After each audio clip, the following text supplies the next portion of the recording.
Ya, pariwisata pasti. Kenapa? Orang tidak berani bepergian, tidak berani naik pesawat, tidak berani salaman. Ya berarti kan tidak ada interaksi yang tempat yang tadinya weekend ke mall atau ke tempat wisata dan sebagainya, ini turun drastis. Nah, otomatis katakan dia turun 50% pengunjungnya, maka kemampuan cash flow untuk membayar kebutuhan operation dan bank itu udah turun 50%. Jadi akhir bulan ini, mungkin sudah ada yang nggak sanggup untuk bayar bunga ke bank atau pokok. Ada pilihan, tidak bayar gaji atau tidak bayar bunga atau pokok. Ya, jadi saya pikir ini harus ada kebijakan yang lebih besar dari cuma jaga pasar. Which is? Ya, pemerintah ini kemarin sudah keluar bahwa pajak untuk 6 bulan ditunda, ditanggung pemerintah. Apakah itu cukup? Mungkin cukup, tapi untuk level tertentu. Nah, yang lain apa? Hampir semua perusahaan menengah ke atas itu punya hutang bank. Kalau tidak mampu bayar, maka akan pada default. Nah, untuk itu akan bagus sekali kami Kadin kemarin menyampaikan ke pemerintah. 6 bulan pembayaran pokok dan bunga bank ditunda.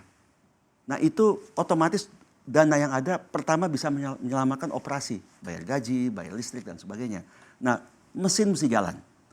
Kalau mesin sudah stop karena masalah cash flow, ini bahaya. Kalau sekarang marketing bearish ini pasti fundamental sudah tidak tercermin lagi di bursa ya. Lain kalau lagi bullish kan. Tapi sampai mana orang akan skeptis dengan situasi seperti ini. Kembali lagi ada kepercayaan, confident terhadap pemerintah itu sendiri. Menyelamatkan operasi perusahaan atau pilihannya juga mengedepankan, memprioritaskan para konsumen karena Indian mereka yang akan beli end product. Ini juga PR tersendiri bagi pemerintah kita Pak, antara real sektornya benar-benar bisa tersentuh sehingga spending roda perekonomian bergerak. Tetapi apa yang bisa terjadi kalau ternyata perusahaan-perusahaan tadi secara fundamental beban mereka sangat berat, katakanlah bayar hutang, kemudian bunga yang harus mereka penuhi dan kewajiban-kewajiban lainnya. Balance-nya gimana sih Pak? Operasi perusahaan saya tetap bisa berjalan, insentifnya juga cukup untuk saya, tapi para konsumer juga secara real sektor tadi semuanya juga tersentuh. Jadi gini, kalau dengan kondisi normal, daya beli ada, proyek berjalan, tentu yang fundamentalnya bagus sama sekali tidak ada masalah. Nah, ini sekarang adalah demand side-nya kena. Pemerintah tuh selalu berpikir supply side. Nah, kita harus berpikir demand side. Demand side-nya turun. Nah, untuk itu kan harus dijaga demand.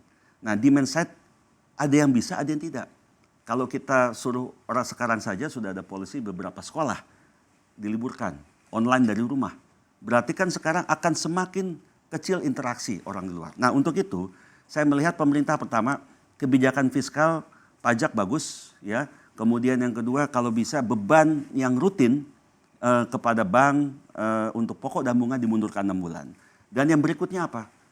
Proyek-proyek yang dikendalikan oleh pemerintah harus jalan terus. Misalnya pembangunan infrastruktur di sektor oil and gas ini bahaya.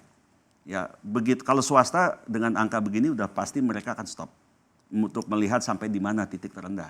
Tapi proyek yang berjalan, yang sudah ada anggarannya, sudah ada financing dan sebagainya harus digenjot cepat. 2 sektor yang migas yang besar-besar itu di kilang minyak misalnya, atau di pembangkit listrik. Nah, kesempatan apa? Saya nggak mau terlalu berpikir negatif. Pemerintah harus ambil ini menjadi kesempatan juga.